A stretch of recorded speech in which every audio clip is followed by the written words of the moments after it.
Hi guys, welcome back to Private Paint Party. This is Carrie. I want to walk you through this fun humpback whale painting today in honor of whale watching season over there in the Pacific. Friends in California and Hawaii, I'm seeing such awesome whale videos, and it always inspires me to paint these fun underwater scenes, which I love and I hope you love too. So I tried setting things up a little bit different today. You'll see I've got my palette a bit more in plain view, and I thought I'd see if that was a little bit more helpful. And let me just tell you a little bit about the supplies we're using really quick, and then we'll just get started. So I am using this Winsor & Newton set. There's 10 paints there. You can see them. I didn't put them all out. You can see I've got white, cad yellow, I've got the phthalo green, I've got the cerulean blue, I've got the permanent rose color, and over here at the end, I've got the ultramarine, and in between, I do have a black, which is the one thing this set is missing. Otherwise, it's my favorite set. But I do recommend going out and buying a black, so I just had that handy on the side, and we're gonna need a decent amount of it today. Then, make sure you have something to put water in. Over here on the side, I've just got a little cup. I've got some water in. And you want to have 3 brushes. You want to have small, medium, and large, and that is really just in proportion to the size of the canvas that you're using. Let me get those out. See, I already have some white from something else on this one. Small, medium, and large, right? And I usually like something a little pointier for my smallest brush, but otherwise the sort of square, or as they're officially called, the flat brushes for the big and the medium totally work just fine. So you need something to put your paints out on, some sort of palette, but it could be a paper plate on your kitchen table. That's totally fine. Something to lean your canvas against. And again, that could be just a pile of books on your kitchen table. And a canvas, brushes, paint, water cup, little rag or paper towel handy for wiping things, and you're good to go. So today, for this particular painting, we actually want to pre-mix a couple colors, and I haven't done that with you guys yet. So let me show you how I'm going to do that. And then I'll switch and we'll put a blank canvas and we'll start working on our painting here. But it's just going to make life easier. There's some colors that we're going to use a lot, and I think it's easier if we pre-mix them today. So I already got some extra white down here. And the first thing I want to mix is this color that's kind of a yellowish white. This cad yellow that comes out of the tube. It's just a little bit too bright yellow, more yellow than we need. Ooh, but look how powerful it is with the white, right? It goes pretty quickly into making it all just yellow. So I'm going to get some more white, dipping my brush here and there back and forth into the water just to kind of keep the paint smooth and flowing. Getting some more. You'll notice I dabbed out 2 things of white because I just knew I was going to use a lot today, and inevitably I'll end up getting some color into it. So that's kind of why I did that. I had 2 little pockets full of white. I had some up here too. Okay, so that's about right. Kind of think of it almost like a light lemon yellow. Something that I feel like you used to see a lot of kitchens painted this color back in the day. But yeah, white plus your cad yellow, making this nice light yellow. We might need a little more later. I'll mix more if I need it. But for now, I think that's a good amount to use. And then the next color that we're going to need is this kind of turquoise color. And that, we could mix it on our canvas. And I've certainly done that before. But I think today it's going to be a little bit easier if we pre-mix it. So I've got my pre-mix, white plus yellow. I'm going to switch, get a clean brush. And we're going to mix up that turquoise. If you've watched my videos before, you know I love turquoise and teal. And I usually mix it about the same way. But of course, sometimes you want it a little lighter and sometimes darker. So you saw we had 2 blues out. Well, the reason we have 2 blues is because we're going to need the darker ultramarine blue in the painting. But we need the lighter. This is the cerulean blue. We need it for mixing our turquoise. So I'm starting with cerulean blue. Then I'm getting some phthalo green. Look at that. Already starting to be a beautiful, luscious turquoise color. How much you use kind of just depends on your paint brand, to be honest. They're all a little bit different. I definitely started with a little more of the blue and did less of the green. So maybe, 2 parts blue to 1 part green. And now I'm just going to mix some white into it because I want it whiter. And that kind of up to you, but for this particular painting, decently decently light. See that? I'm probably already gonna need to pour out some more white. Oh, but that's looking nice and pretty. Yeah. It's interesting painting with the palette more vertical like this because, of course, the paint is kind of dripping and wanting to fall out of its little pockets. But I'm going to make it work. I have painted like this for my own self sometimes, but it's a little bit more vertical even than I usually do, just for the video's sake, so that you guys can hopefully see what I'm doing here. All right, so we've got the pre-mixed light yellow, the pre-mixed turquoise, and the next color we need to mix is going to be in a beautiful purple. There's just some little hints of it in there. Hopefully you can see that. Right here is probably the biggest bunch you can see. And that we're going to need to mix the rose plus the darker blue, the ultramarine blue and the permanent rose color. So you don't want to get this color in it. So you want to go over here to the side, rinse it out in your water cup, dab it onto your rag or paper towel or whatever you got handy. And you can kind of wipe it and make sure you really got all the color out that way. And then over here, I'm going to start with my blue and grab some permanent rose and start mixing those together and making a beautiful purple. So I think the blue in this particular set, the Winsor Newton set I'm using, is a bit more powerful than the rose. So I'm going to get some more of that in there. And you'll get a feel for it. Just mix it up till you like the color. But if I were to guess, I'd say maybe about 2 parts permanent rose to 1 part ultramarine blue because it's so powerful. And then once you mix them together, they kind of look about equal in terms of mixing into a beautiful, beautiful purple color. Okay, so white plus yellow, turquoise, which was phthalo green, cerulean blue, white, and an ultramarine and permanent rose for our purple.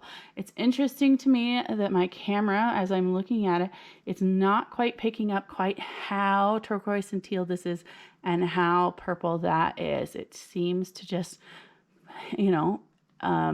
be a little bit favorable to blue tones. It makes them a little bluer on this camera. So sorry about that. Maybe I'll look into some better equipment at some point, but just know this is purpley, this is more turquoise, and we'll do our best here, right? Okay, so let me switch out this example painting and put my blank canvas on.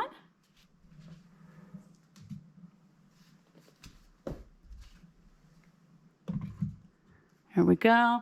That one's actually a repurposed canvas from something else I started and didn't love. So I took some white gesso. That's something you can easily get in an art store if you ever need it. It's kind of essentially like chalk paint, and it just sort of creates a new fresh ground so you can start over a painting and do it again on the same canvas. That way I don't waste money on too many canvases. So that's why you see a little texture. That's what's going on there. Let me see if I can adjust the camera a little bit to make it look a bit better. All right, there we go.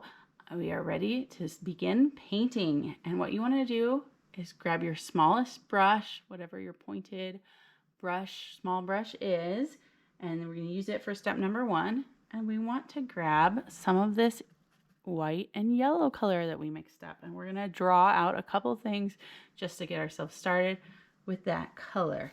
So I want you to kind of eyeball this. This is a vertical painting because that's the way the composition of that particular painting works best. Look and think, where's about halfway there, and then go up just a little bit. So somewhere just above half, or maybe you could say 1/3 down. I like to err on a little bit more than 1/3 down though. That is where you want to begin just a basic quick line, just to sort of divide your canvas up and know where things are going to go. Obviously, it does not have to be a perfectly straight line. You can absolutely tell that from me and my work here. We're just getting ourselves started and kind of knowing where things go. Next, I want you to draw a couple circles on top of each other, almost like an 8. The first one's going to go above the line and the second one below. And if you remember from the example, let me see if I can show you real quick. There we go. See, that's going to be kind of the top, almost like a moon up here above the water line, the horizon. So that's kind of what I am just quickly drawing out, making sure I know where it goes, so I know where my colors go. I don't want it to go all the way up to the top. I want to leave some room here. So I can't tell you exactly how many inches because it depends on how big of a canvas you're particularly using and painting on. But, you know, for me it was a couple inches. You definitely want to leave, I don't know, maybe if this is 2/3 of the space, this is about 1/3 of the space, dividing this top space above the line up, if that makes sense. A lot of times in art, it's all about proportions, and my brain does these little, you know, geometry tricks. Like I said, 2/3 there, 1/3 open space, kind of helps me figure out about how big to make that. All right, and make sure you're, you know, keep wetting the brush a little bit, not too drippy though, you know, wipe it off on your rag if it's too drippy, and then reapply some paint, get some more yellow. Definitely want to get enough that they show up. And then you're going to go ahead and make another circle below like that. Obviously does not have to be perfect, excuse me. There'll be some purple later. Just, again, getting those basic shapes in there. Now, to make my life easier, I want to fill it in, but I don't want to spend forever with my tiny brush trying to fill things in. So I'm going to switch to a medium brush. If you didn't clean out your medium brush before, do it now. Kind of twirl it around in that water is what I say. And then dab on your rag, and then it should be clean enough that you can grab the color. Same color, yellow, white. And we just want to go ahead and fill that in. Fill in these shapes with that pretty, almost lemony yellow.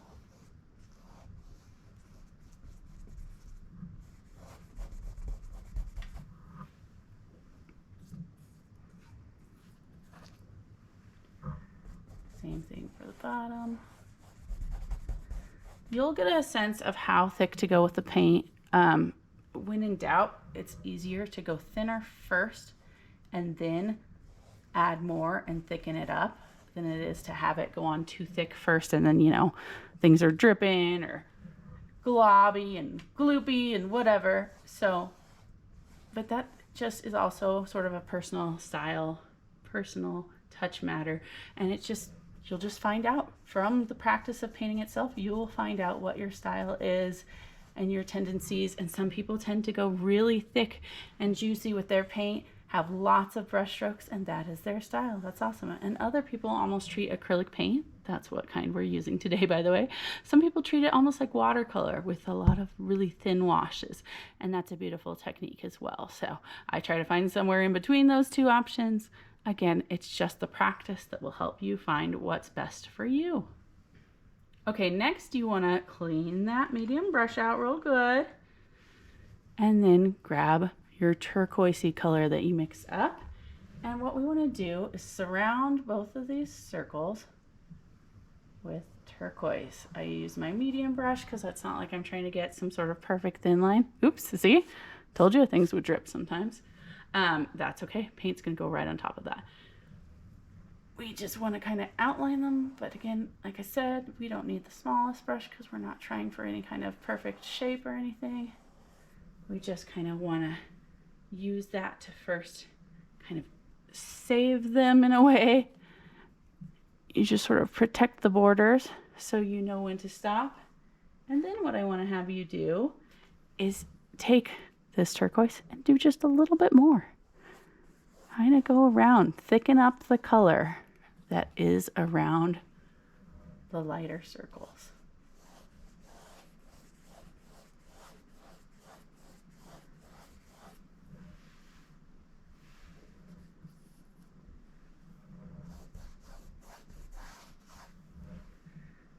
My brush got a little dry there. I had to stop and dip it in some water, kind of swish it around here in the paint, and now it's going on much smoother.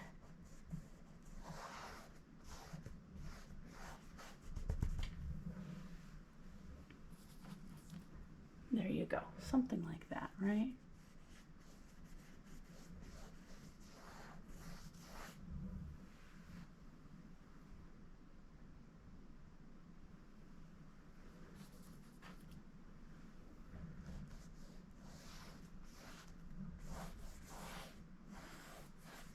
quite tell you exactly how much to go around each circle, but something like that, where it takes up a decent amount of space, but not everything. Kind of maybe halfway, right? Halfway of what's left on the canvas between the yellow and then the outer edge.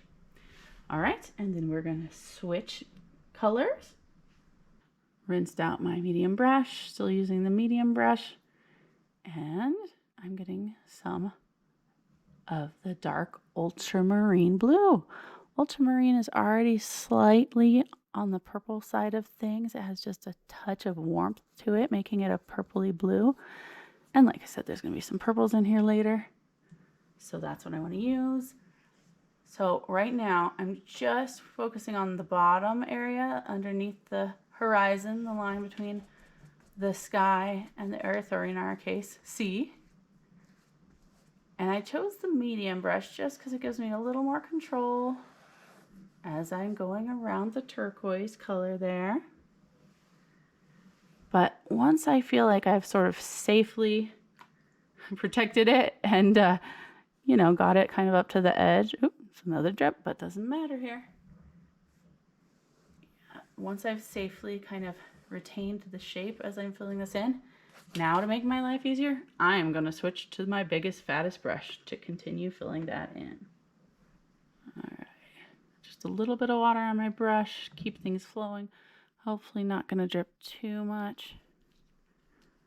Drop cloths or something to cover your table, like a nice, well, an old tablecloth is always kind of nice and helpful, right? So you don't worry if it drips.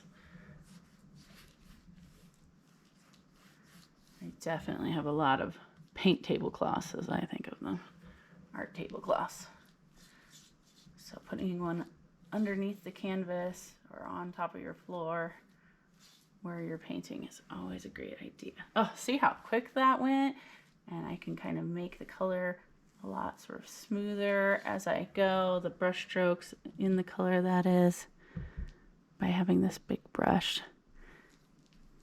And I'm just trying to make sure I fill up this space with my ultramarine blue.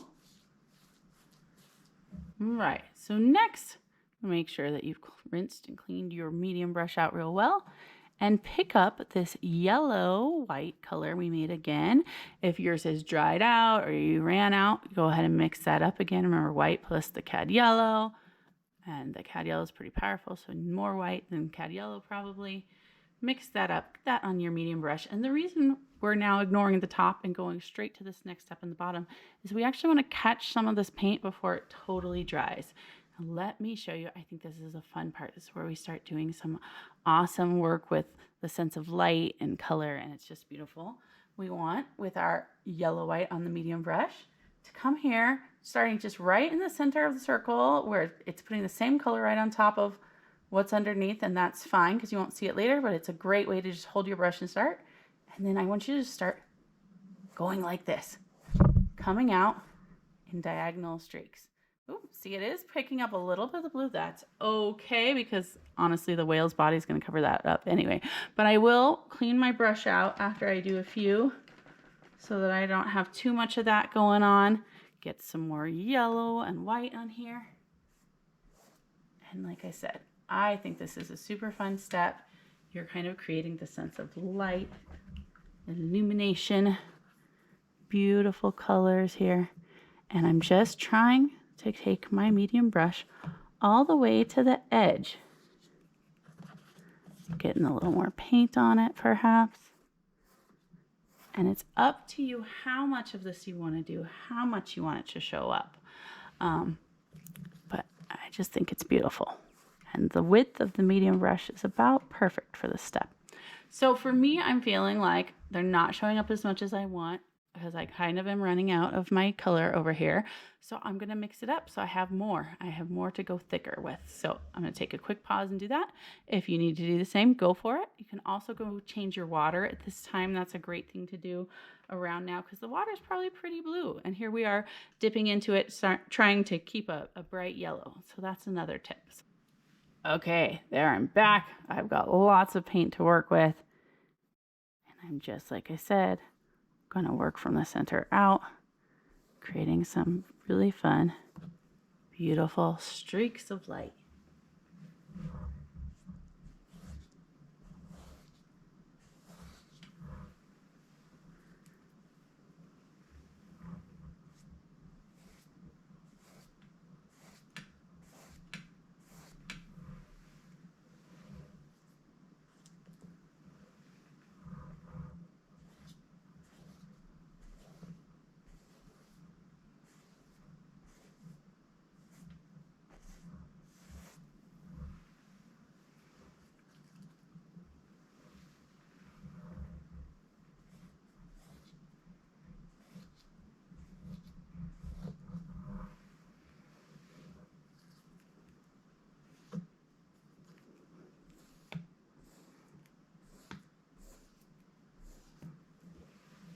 All right, I'm kind of liking the look of mine now.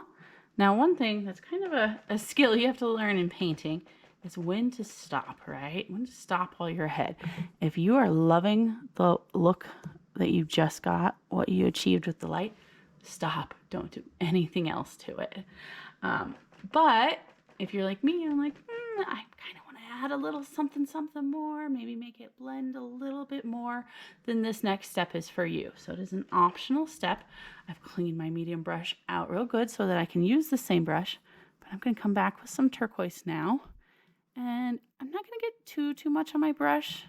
That's another skill kind of to learn, like trying to make sure at the right time you get maybe more on your brush or sometimes less. I'm going to go a little light-handed with this. I'm not going to press too hard. I want it to just have a light feeling. But I'm going to go now in between some of these light streaks I just did and just do a couple streaks of turquoise. And notice how that sort of creates a blend almost. Kind of gives a little something in between the light and the phthalo blue, the darker blue that we put down earlier. And it's just a cool little trick to add more visual interest, more beauty to our painting. Again, I am not worried too much about what is it looking like in there. It's a mess, I won't lie, in the middle. But the whale's body is going to go right on top of that. So I'm more concerned about this area and how that's looking.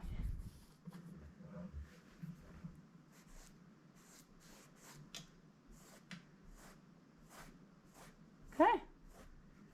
So I use the same size brush as the other streaks I made just so that they have that kind of consistency going for them. I'm going to stop right there and move on to my next step. We're going to jump back to the top part of the painting and do something similar but different. The same colors, but sort of blending them in a different way and getting a different effect. Let me show you this again. See, making it look a little more like a moon. Sorry, I can't even hold it back far enough quite right. But we're going to come back in with the ultramarine and the darker blue and get that around the edges now. And we'll kind of get this beautiful glowy moon look. So medium brush again, because we're doing about a medium size of the canvas that we're covering. So I picked the brush proportionate to the amount of canvas I'm covering and got my ultramarine blue on it. And kind of like we did down there, I'm going to start filling it in. In fact, I could do just like I did down there and sort of outline this first. I'm not quite as worried about outlining this area because in fact, in a minute, I'm going to try to let the two colors sort of merge and blend. But if it helps to sort of just do that first so that you don't get carried away, you kind of have a little guardrail, a little fence for covering in the rest of the area with the ultramarine blue, then that's great. Go for it. Oops, I splattered a tiny bit. Oh, that does show up on camera. Yep. So I'm going to just take this rag that I have and grab it before it dries too much. It's still there a little. That's fine. I can do a second coat of my yellow and white later to cover that up. Things happen with painting. You got to learn to roll with it. We all know about happy accidents. Sometimes these things work to your advantage and look great, so leave them. And sometimes they don't. So you just either wipe it off before it dries or let it dry and then paint over it. Acrylic painting is all about layering. You've probably already heard me say that over and over a couple times now. trying to be really careful as I hit the horizon line there. Let's see this one. Want a little bit of it to show up, but not too much. This is giving me an opportunity to fix my line over here where it was a little too wobbly and not straight. And now I can keep filling this in.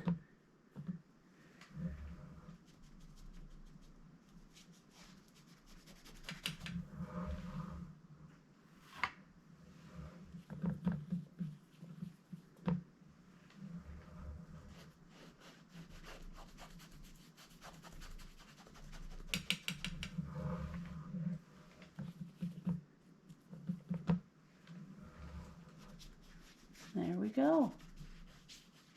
Almost got it all.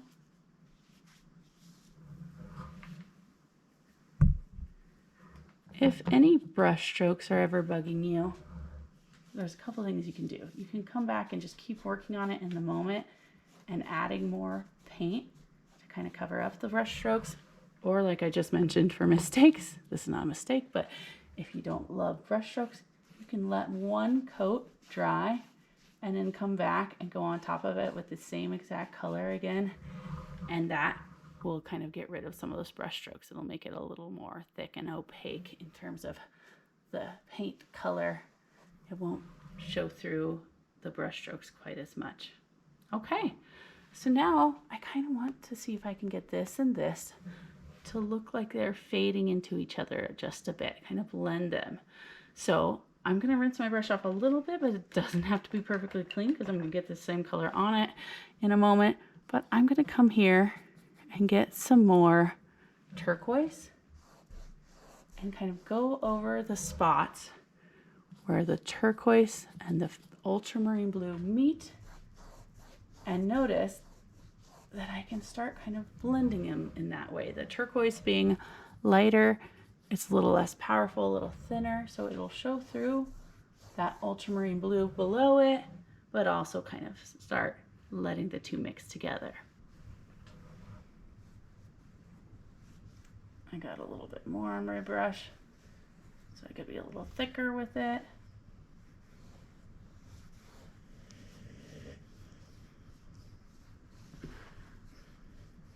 Notice I'm letting my brush reach the top now of the canvas.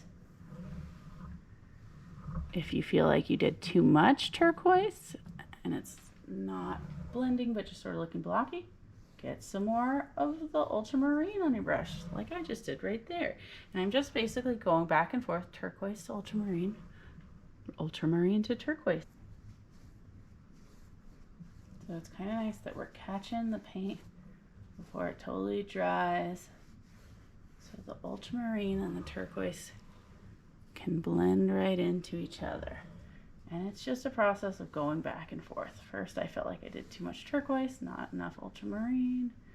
Now I felt like I overdid the ultramarine a little. Coming back with some turquoise on my brush, and see how I'm just kind of repeating the shape with my brush back and forth over and over till I like the look of my blend. Yeah, I'm pretty happy with that, so I'm gonna stop there. And then we just need to blend this white yellow out into the turquoise a bit, and then it'll really look like a beautiful, beautiful moon glow. But you are gonna need to rinse that brush off really, really well once again. All right, coming in with a clean brush, getting some more of my yellow white on it. And I'm gonna kind of just keep my brush right there at the edge of the shape where the yellow and white met the turquoise. And I'm just gonna kind of go back and forth over and over. And if you kind of keep your brush touching down only lightly at first, it'll help you kind of make sure it doesn't go too crazy. And then you can sort of press down a little more, which is what I just did. Was light in my touch to start. Oh yay, I can kind of cover up that little boo-boo right there now too, right? So when I have more paint on my brush, I'm a little careful to not go too far down with my brush, but as it starts kind of drying up, I'm pressing a little harder And then this is almost a dry brush technique where you don't have too much paint on your brush and you're just kind of dragging it over the other paint that's still a bit wet, and that allows the two to blend. One final little bit on here.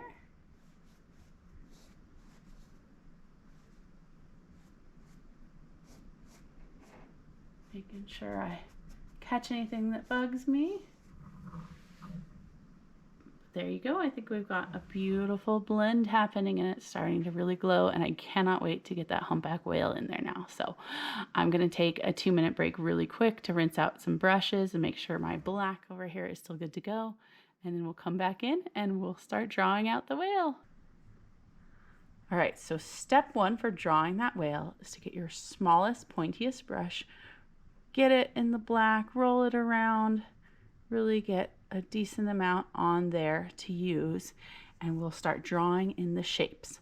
First thing is going to be like an upside down kind of half circle. Kind of think of it like a U shape. And I'm going to put it right here, kind of at the middle and bottom of my moon shape, like that. You can always make it bigger, but it's harder to make it smaller. So if you're not sure, err a little bit on the small side, and you're gonna, like I said, it's almost like a smiley face right now, right? Making this sort of U shape.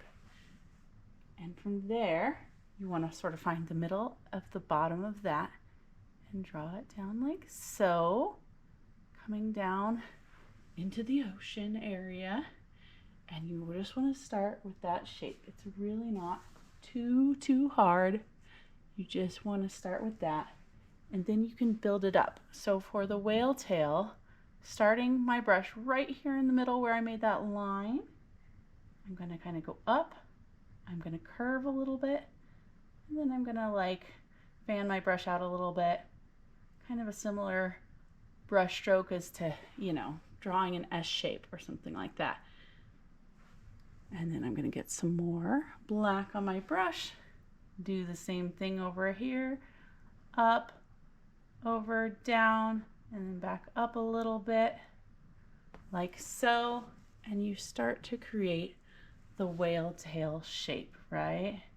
And here's where I can kind of look and be like, I want mine to be a little bit bigger, actually. Glad I erred on the side of smaller, because it's not that hard to make it bigger. And now the two sides match a little better. And then I can just go ahead and fill them in with these small brushes. You might have to keep dipping in the water cup and then back to the black to get just the right amount of paint on your brush so it goes over well.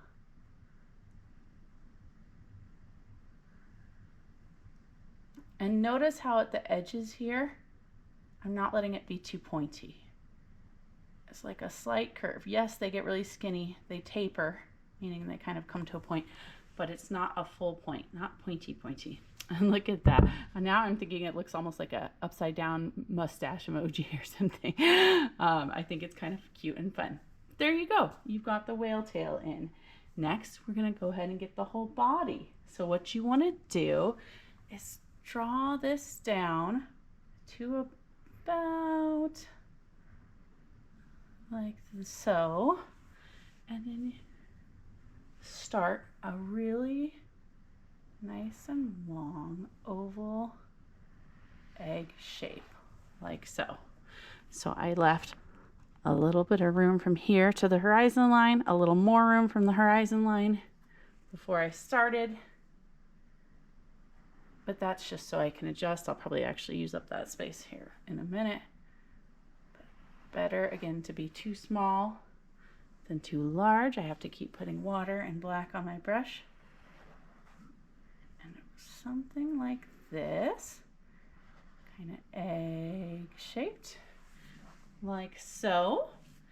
And now to make my life easier, I'm going to switch to my medium brush to fill in that shape.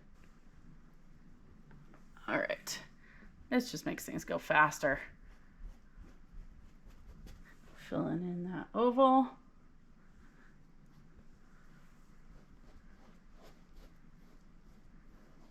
And Ta-da. We're starting to get a whale shape in there. I know it looks a little funny right now, but go with me, because now what we need to do is give him his nose. I'm switching back to my smallest brush just so I have a little more control. If you can get away with this with the medium brush, that's fine too, but I like a little more control. And the way I think of it is first, it's kind of just a triangle at the bottom of this egg shape, but check it out. It's a little bit off kilter.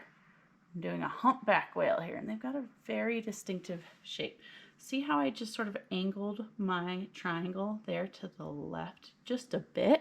You could go right with it too if you want, but just don't put it dead center. Just pick a side and make your triangle kind of point to that side a little more. Fill that in as I go, and then go ahead and kind of round it out. See what I did there? Kind of connected and filled in and curved just a bit. Give it a little bit more of an organic shape there. And then the other thing I see on the humpback whales that make them distinctive is they've got kind of a little head bump over here. And when I say over here, that's because I chose this left-hand side for the nose, the mouth, kind of the point of the head of this whale. So I'm going to go right here, kind of right where my oval started to meet my triangle shape that I did a second ago. And I'm going to just bring out a little bump, like that. There's not much more you have to do than that. But what I was saying is if you made your triangle, your nose on this side, make the bump on the same side. If you made him point this way to the right, your bump's over here, because it's kind of like the eyebrow or forehead, I guess you could think of it. And this, of course, is the nose and the mouth. I'm looking at mine thinking, now I think that it should just go a little bit lower, bringing my curve down like that. Okay, now I'm starting to get a whale shape. I know this part still looks funny, but once you're looking at this and think you've kind of got a nice shape that gives you a silhouette, almost like a shadow shape of a humpback whale, then you can go up here and start connecting it. I waited because, I didn't know how fat or skinny this particular humpback whale was going to be. Kind of just depends on the day, right? And how big you make your shapes. Again, that's why it's better to make them smaller as opposed to too big, because you can always come back and fatten these lines up a bit, right? I think that's starting to look pretty good. One thing I'd say, not that I'm a humpback whale expert, but I've seen a few in my lifetime. I'm thinking now that my tail is maybe a little small in comparison to this body I did. So I'm just gonna come over here, kind of redo my shapes a little bit, and just make my tail a little bit longer, a little bit wider. There we go.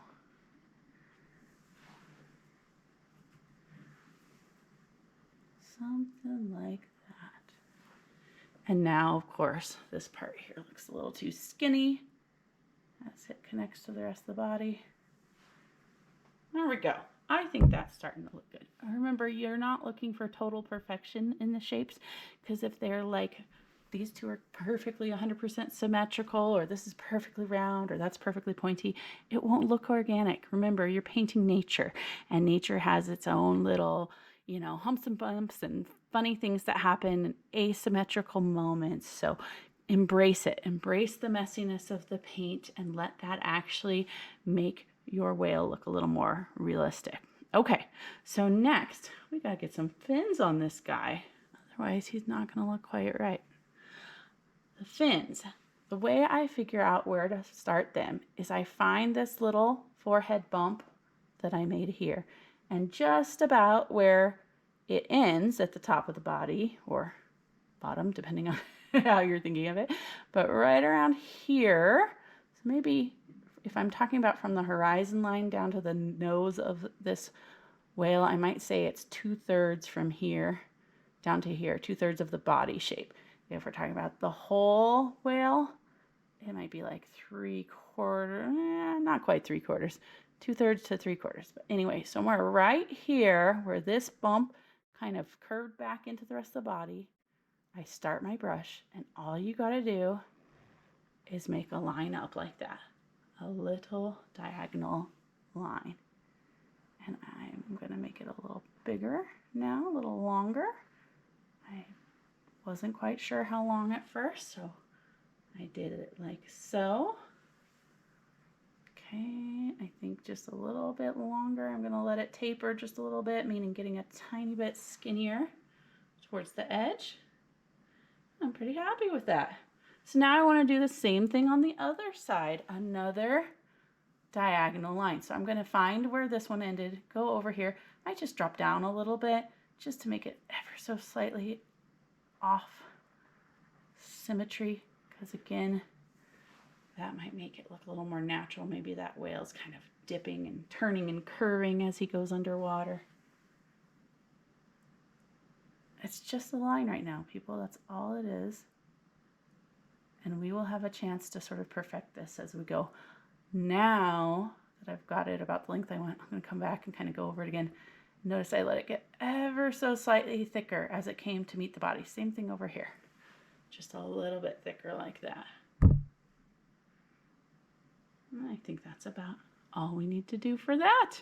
It's looking good. It's looking like a humpback whale. And notice how that just covered up some of the issues we had back there, right? And now the focus is on the true subject of the painting, and some of that background stuff just doesn't even, divert your eye anymore. Next, I am cleaning my medium brush out real good since it had that black on it. I swirled it around, got it clean. Now we want to pick up some of this purple color that we mixed up. Finally, yay. And we're going to add some more interest, some more beautiful colors to the background. That also gives the black a chance to dry, kind of lets us bounce to a different step while that dries, and then we'll come back and add detail to the whale. What I like to do with this purple is come here to the edges of my canvas on the bottom here. And this purple, it's really transparent, meaning it goes on really see-through, and that is a-okay by me. It just gives a little, like I said, visual interest and beauty to the colors we have going on there already. It's gonna deepen some of that ultramarine blue, and it's gonna kind of vibrate next to some of that white yellow that we put in, because purple and yellow are opposites on the color wheel. If you ever look at the color wheel, you'll see some cool things. Colors that are opposite on the color wheel, when you put them next to each other, they always vibrate and catch the eye. So see, it's a little bit of a subtle effect. Might also be the camera that doesn't quite pick up all the beautiful nuances and differences in the blue ranges as well as I'd like it to. Hopefully you're seeing this in real life and loving the effect. And it's just a matter of how much do you want to do it. See, I'm kind of going in between. I'm not going on top of the yellow, in between the yellow, on top of the parts that are the ultramarine blue.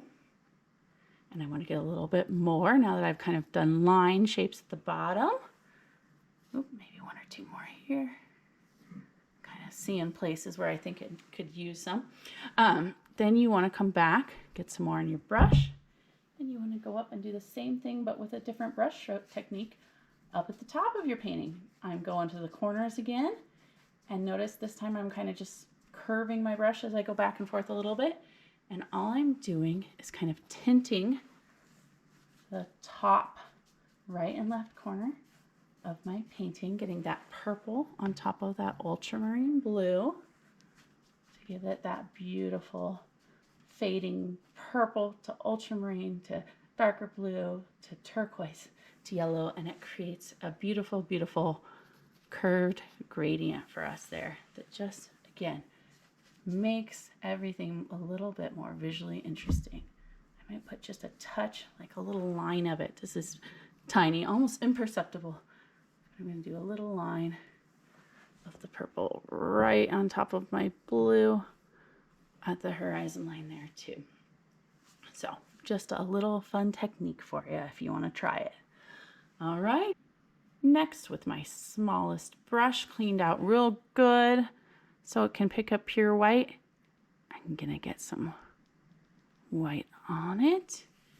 And then check this out. I like to come in here on top of the moon, not quite on top of the tail just yet, but just the moon. I'm going to go up and kind of around my humpback whale tail, like so. And it's going to really just pop it and also give us a bright white center to our moon. So notice I didn't go all the way out here. I don't want white lines going into the blues. I stopped when I got to the edge of the yellow, but I kind of just outlined the top of that whale and then check it out. I'm going to just take my white and kind of make little curve, half circle brush strokes. And I'm going to kind of let them fade. I'm not pressing as hard as I get to the edge of this shape. And I just sort of let it go in the middle of the moon like that. And it really brightens the moon, and it's going to draw your eye right to where that tail is, where the tail hits the moon. Our eyes are always drawn to the places of biggest contrast in a painting, and you can't get any more contrasty than white against black. So that's what I'm doing there. I think it makes it a really beautiful moon. And then I'll show you this other technique that I think is kind of fun. You can take it or leave it, but I think it looks cool. Kind of maybe to give a little hint of some splashes, I make some little dots here under the tail. And notice that all I have to do really, I just put the white on my brush and I just sort of start tapping. I don't go in there and try to draw perfect little circles. That would just, you know, make my brain completely ache. So I'm just tapping to get some little white dot circle textures. And I think that's kind of cool too. Add some visual interest again. Maybe looks a little like a splashy splash. And there you go. How many you put, up to you, just whatever you think looks good for your painting. Okay, and I think our whale tail should be dry enough now that we can go over it. Right below these dots, I'm gonna make a little white line to show the top of the ocean and the bottom of the sky, the horizon there. And notice I didn't even make it perfectly straight. A little curve is okay, because again, that could be sort of the water moving and just a little tiny hint of wave. I wouldn't go too crazy, too wiggly. It won't look quite right in this painting, but a little wiggle to your brush stroke is fine. And there we go. We've kind of highlighted the top of the sea there. Speaking of wiggly lines, I got some more fun ones ready for you. We're going to get into the whale for real now. Around the edges of these fins is kind of arm flippers. You want to put a little bit of highlight, kind of like you're just drawing the outline, but notice I'm squiggling and wiggling my brush as I do it. And if you look at a picture of a humpback whale, you'll see why I'm having you do this. That's just kind of like the texture and the outline of those flippers. And they catch the light, the highlight there. And that's all you got to do. Notice I didn't do it on the top. I kind of left it more on the bottom edge. That's just what I think looks best. You could probably get away with doing it a different way. I just wouldn't completely, totally outline it.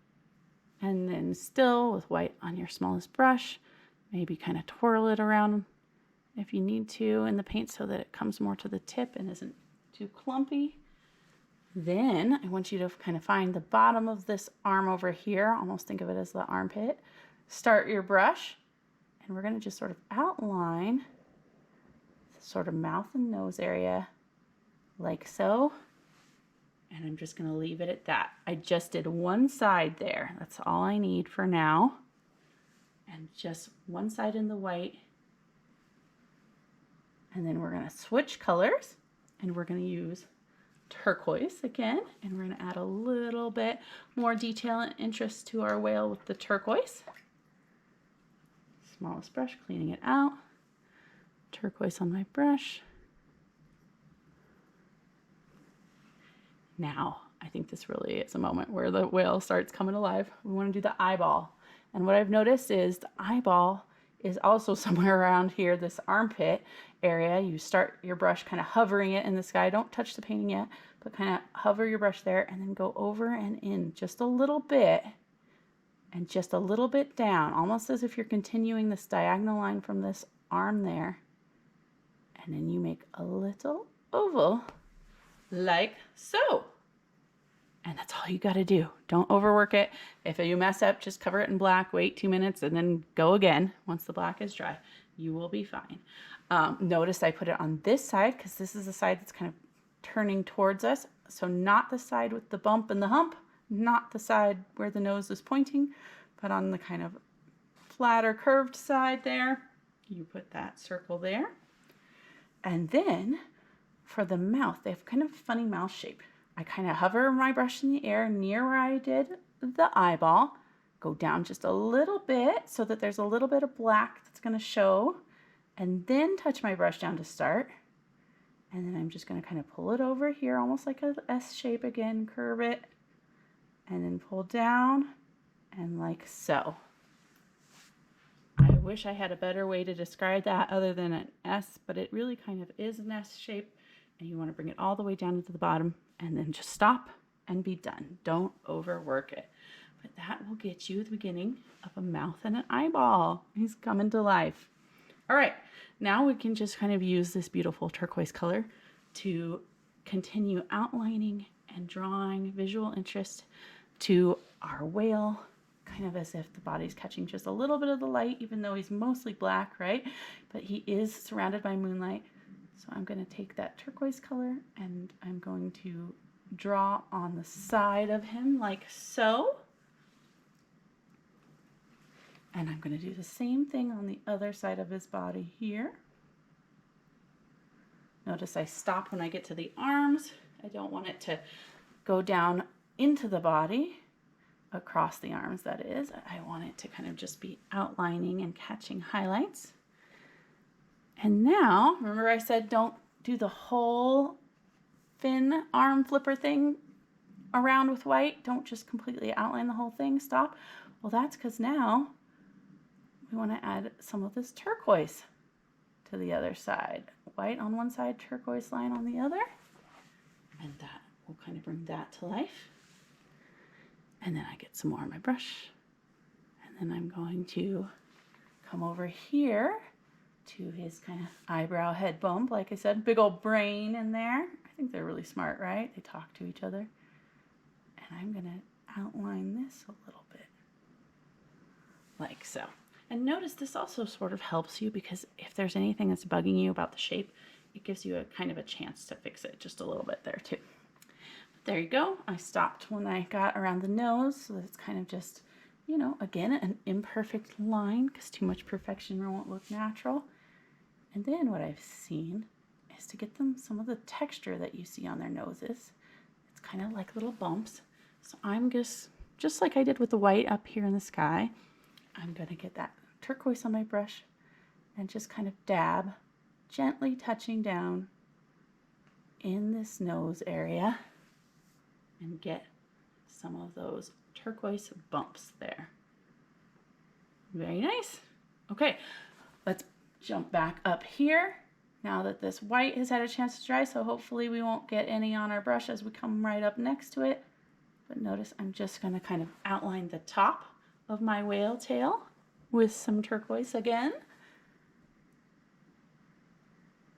Like so. Again, kind of makes it feel like it's got some highlight catching the light. And one thing I like to do, you don't have to do this if you're afraid that it'll look bad on yours or you're just already liking how it is. Again, better to stop while you're ahead if you're not sure. You've probably heard me say that in other videos. Sometimes the magic is knowing when to stop, right? Well, all that to say, decide for yourself if you want to do this, but I like to sometimes just drag a little turquoise down from the top of that tail, like so, and gives just a little bit more texture and interest to the top of the tail there. All right, and now we're ready to switch colors again. I wanted to give this just a tiny bit of time to dry before we came back into the next part. Smallest brush, clean it out real good, and come back with the white once again. And I love this part. The little highlight in the eyes, what we're going to do next, really gives them some personality and character. Makes them come to life even more. It's just one little dot in the middle towards the top of that oval shape you drew there with the turquoise on top of the black. And it's kind of the highlight that'll gleam and glisten in the eye. And I think it's adorable. And then I like to come back with the white and go over the mouth line just a little bit, maybe kind of stop and start it so it's not perfect. But that really, it just kind of brings that out a little bit more. Sometimes I find that you need both the blue and the white there. And I'll look and see if there's anywhere else I think I need a second pass of the white just to make it pop out a little more. Maybe this time, maybe just a little bit over on the hump, like so. And you're basically done. Now just take a minute, look at this painting, see if there's anything you need to fix. Ooh, I got a little bit of turquoise in my brush on that. Better come back and get pure white again. I was trying to blend out some chunky brush strokes. There we go. That is all the official steps. Like I said, I just want you to take a look at the painting and see if there's anything you need to go back and do a second pass on. For me, now that the purples have dried, they're so subtle, I think I want to come back and get just a little bit more purple in some places. So let me show you that so you can just see what I'm doing. Decide for yourself if yours, you'd like it. I think I need to mix up a little bit more real quick. My permanent rose and my blue.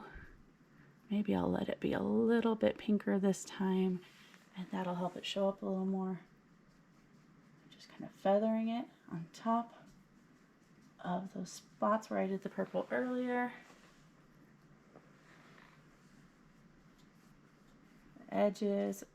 I've definitely had art teachers tell us that, you know, when you come in and darken the edges of a canvas, especially, you know, something that's square rectangular like most canvases are, it actually kind of brings your eye to the center. It creates a vignette, as they say, by darkening the corners of your canvas. And here's one little trick you can decide to do if you want. A little purple could go on top of the black.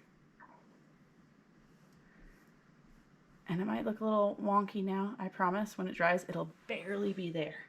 But it's just enough to give just a little added texture and visual interest. Maybe I'll let it kind of go on top of some of these dots there in the head. Maybe over here in the flipper just a little bit.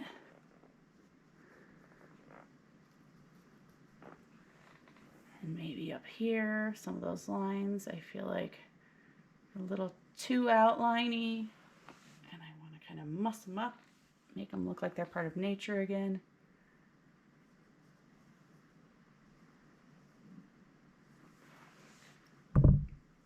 And there you go. You can barely even see it, but I think it's perfect.